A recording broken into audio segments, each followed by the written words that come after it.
ย่าน้ำมันเยื่อยออกหาได้ดูออกแค่นี่แม่นี่ค่อยนี่น้ำมันเยื่อยออกเลยนี่นั่นดิน้ำมันเยื่อยลูกมันสิออกลูกเด่นนี่ฮะเด่นน้ำมันเยื่อยค่อยออกใกล้สิออกลูกเด่นอีสาวนี่อยู่สาวอยู่ดูอยู่เธออยู่นั่นดิน้ำมันเยื่อยสิออกเลยดิสิได้ดูออกเลยดิเลยดูก่อนจะคล้องขึ้นเมื่อไทยแค่นี้ที่ออกก่อนกราบสวัสดีมื้อนี้ก็สิมานำข้วยคือเก่าเนาะมาผูกข้วยมื้อนี้ผูกข้วยนี่รัดข้วยเนาะรัดข้วยคือเก่าเฮ้ยเฮ้ย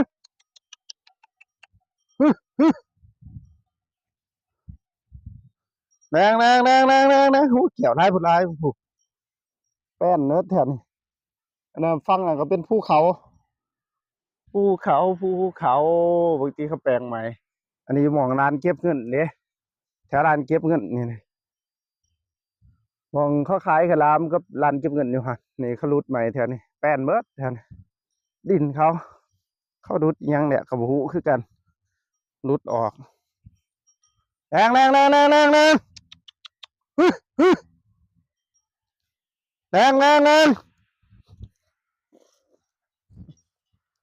ุ้ยแรงอุ้ย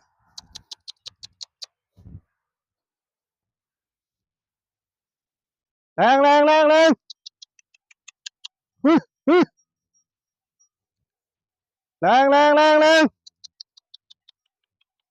พุ่นขั้วคอยอยู่พุ่นกระลงลงอยู่พุ่นตัวนี้รัดเมื่อบางทีขั้วบาจุนบ่ขั้วบาจุนหรือขั้วบาแดดนี่แหละแรง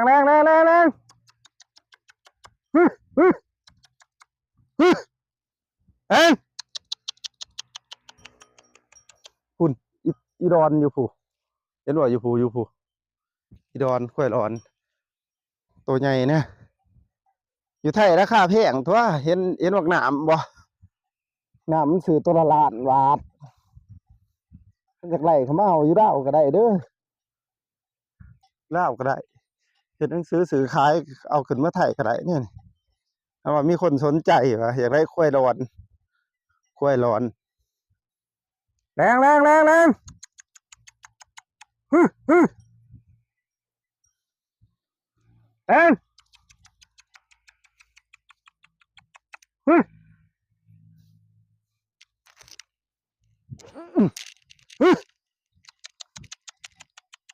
ขุนแลนใหญ่เด้อจับขนใหม่พี่สิหัวมัน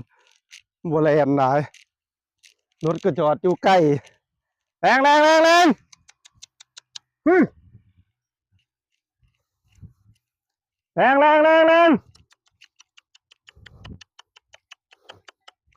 ฮึฮึ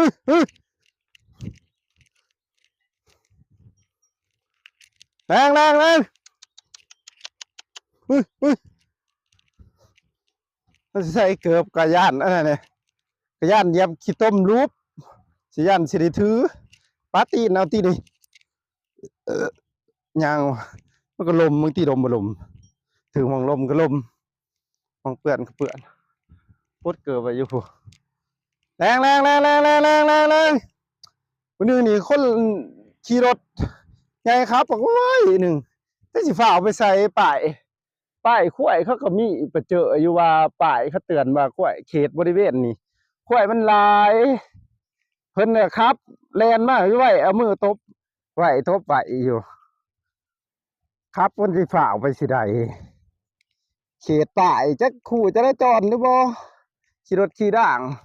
ป้ายห้ามเขาก็มีอยู่จะได้ไปเสียงเอาไปครับขี่หรือบ่บ้านเฮาย่านไผมีรถแต่ก็ขี่เป็นแต่ก็ขี่โดครับบ่เบิ่งเขตไรง้อข้วยไรเขตไรไปผู้เฮียนนักเขียนเขาก็มีเบิดแต่ว่าอันนี้ครับฝ่าวคือสิฝ่าวไปสิใดนี่ก็บ่ตีดอกว่าย่ามเฮาฝ่าวเฮาก็ฝ่าวก็ฮู้อยู่ฝ่าวธุระทุกอย่างก็เบิ่งระวังคันเจ้าส้นจะเสียหายเจ้า เสียหายรถเจ้าแล้วก็เสียหายกล้วยเขาจะไปแป้งจะเบิดเท่าไรเบิดหลายเลยล้านกีบอยู่หรอกไปแป้งต้องระมัดระวังเขตนี่งอกกล้วยหลายก็จะเป็นต้องขับไว้ก็ได้แรงดีดอนค่อยไว้พอเนี่ยเฮ้ย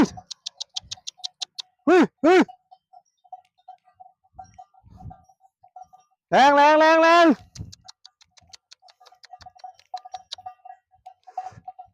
บ่อยากเอารถไปทางบ้านหรือเบิ่งอันนั้นแต่ขี้ตมเต็มอยู่มันเป็นทางเข้าวดินแดงมาถมใส่หรือเบิ่งเปื่อนคักเปื่อนแน่ล้างรถก็ล้างรถใหม่ๆก็บ่อยากเอาไปแรงจานให้ร้อยขามเขื่อนนี่อยู่เอารถมาจอดไว้แล้วร้อยขามเอาแรง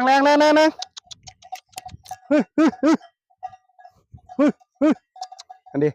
อีตู้หน่อยคอยนี่บักตู้หน่อยคอยดูก้อยคอยตัวนี้แรงคอยมาประมาณสิเขาทิศนะขอยจำกับไรเบิร์ดนี่ขวายแต่ก่อนมาบ่ได้คอยมาหาบ่จำบ่ได้ชื่อบ่ได้ชื่อควายบ่ได้โตควายบ่ได้ท่านขอมาคู่มือนี่เขาเจอลูกมันน้อยนี่เจอเบิร์ดอ่ะเพราะว่าเขาเคยเถียงอยู่ดิพอเถียงสมัยก่อนแรง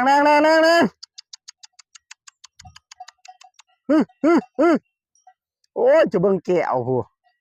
ใช่เขาไปที่ไหนได้เขาป้าตีนอยู่นี่ จะเบิ่งที่นี่ตีนเขาพดเจอไปยุรถทวนแรงนี่ตะแก้วเว้ยก็ตายที่แนวนี่เอ้าหูดีเปิดตัวนั้นอีกข้อประจุนเนี่ยนี่บ่เห็นเอาสิได้ขามไปต้องกันแรงจุดนั้นค่อยแรง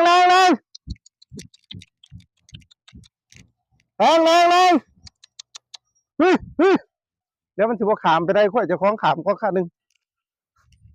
ไรค่อยจะคล้องขามก่อนเจ้ามันสิสัตว์ไปทางนั้นเลยสิเรียนก็เรียนบ่ได้เกือบกับบ่มีแถวนี้เขาถิ่มแก้วถิ่มยังได้กินเนื้อนี่หูต้นซ้อนใต้ที่เรียนบ่ได้ถิ่ม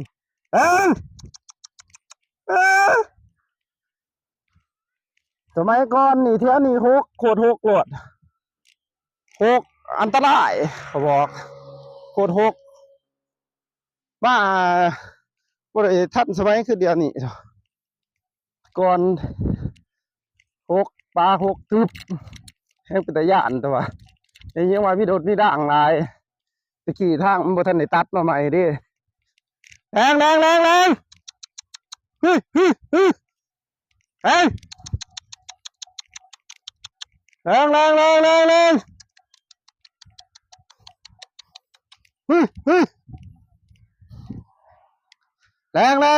แรงหุ่นอยู่บางแก้วโอ้ยเกือบขอกระพดไปผู้ตายแนวนี่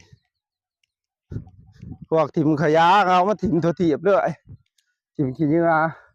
แรง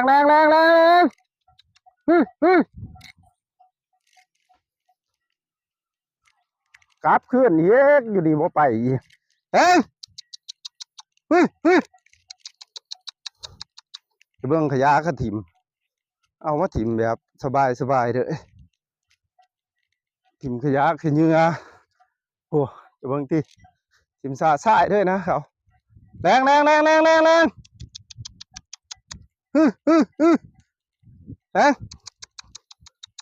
อันนี้อีกอมแรงแรง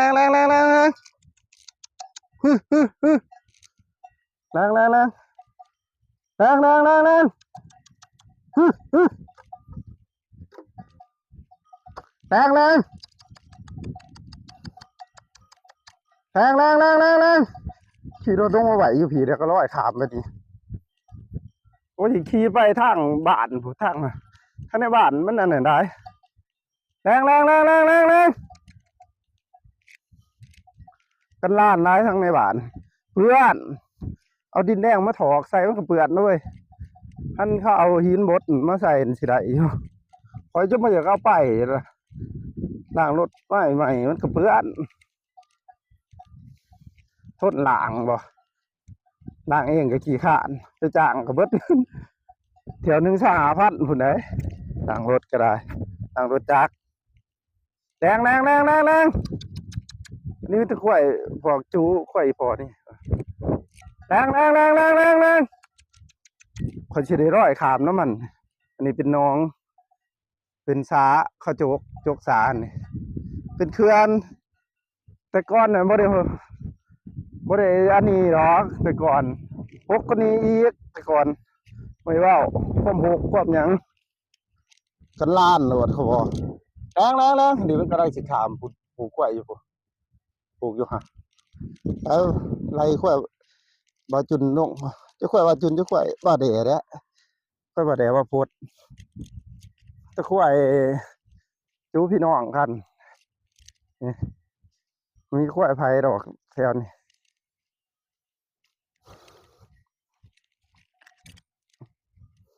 มันนี่น้องมันบ่ได้มานะน้องไปเรียนเทื่อบักหน่อยขามเพื่อบักหน่อยขามรถจักรปกติกับมันมาซอยถ้าซอยซ้ำซากเลยเมื่อกรุงเทพเมื่อไทยขึ้นเลี้ยงให้น้องเบิ่งให้มาปลูกมาปล่อยเลี้ยงซอยดิบ่ยอมขามได้กว่าตัวมันสิขามบ่สิขี่ไปได้บ่ทางแหงเด้อบ่แรงอู้นบ่ไปเด้อเขาว่าเฮ้ยเฮ้ยคือหลังเป็นยังดอกไว้แล้วเขาสิไปเอาเกือบกับรถเขาว่าจอดไว้กลางทางจอดไว้อยู่แรงค่อยสนวนพ่อนี่นะบุดแลนใหญ่ด่ะ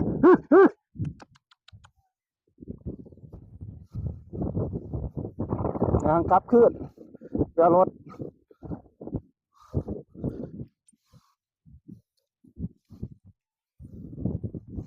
เดี๋ยวไปเอารถเดี๋ยวไปเจอกันอยู่ขอคุ้ยเนาะรถอันนี้ไรมากมึงนึงนี่กระพูกได้เอาเลยอันนี้เป็นควายน้อยควายใหญ่นี่อันนั้นนี่นายจอยเมียผู้เมียควายนี่ห้องอีดาอันนั้นเช้านวดนั่งหัวควันอยู่ สาวนวลนั่นควายร้ายเศร้าปลายโตสาวนวลเศร้าปลายโตไปเป็นหนูเคยแล้วดิด้วยสาวเดียวอันนี้ควายหน่อยควายเดียวควายเมียแล้วครับตัวแขนกระดิ่งฮะแขนกระดิ่งขอแขนถ่ายมึงหนึ่งนี่บริถ่ายมันมีคนถ่ายกับตัวนั้นตัวหนึ่งแล้วก็ตัวนี้ตัวหนึ่งแล้วก็เมียมันแล้วก็มีดูอกอยู่ฮะอีกสแกนกระโลงให้มันอีกนี่โอ้ขาตั้งกล้องลงเอามาขาหมุนใส่ลงเอามาหันสังกะตังได้เลยขาตั้งอันนี้สนับสนุนเลี้ยงควายบ่นี่แล้วว่าใครสนใจเป็นหนูเคยแล้วไหลเด้อพูดปินดังแบบลูกสาวเดียวได้ฮะงัวควายเศร้าก็โตลูกชายแล้วก็โสดคือกัน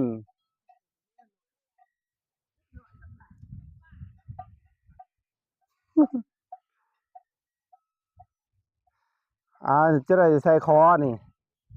แขนคอแขนคอควายหน่อยก่อนใส่คอเรียบร้อยนะอันนี้ตู้น้อยควายเทิร์กคือกันใส่ไปแล้วคนหนึ่งนี่เด้ใส่แล้วแต่ตัวที่สองเด้ย่าน้ำมันเยื่อยออกฮะได้ดูออกแค่นี่แม่นี่ควายคอยนี่น้ำมันเยื่อยออกเลยนี่นั่นดิน้ำมันเยื่อยลูกมันสิออกลูกเด่นนี่ฮะเด่นน้ำมันเยื่อยควายออก ใกล้สิออกลูกเด้อีสาวนี่อยู่สาวอยู่ดูอยู่เธออยู่ดิน้ำมันเนี่ยสิออกเลยเด้สิได้ดูออกเลยเด้เลยดูก่อนเจ้าของขึ้นเมื่อไทยแค่นั้นติออกก่อนอันนี้นี่ตัวใส่กระดิ่งนี่เทิงหน่อยตัวนี้ใส่กระดิ่งใหม่ให้น้องไปพุ่นได้เดกระดิ่งมันเห็นปะ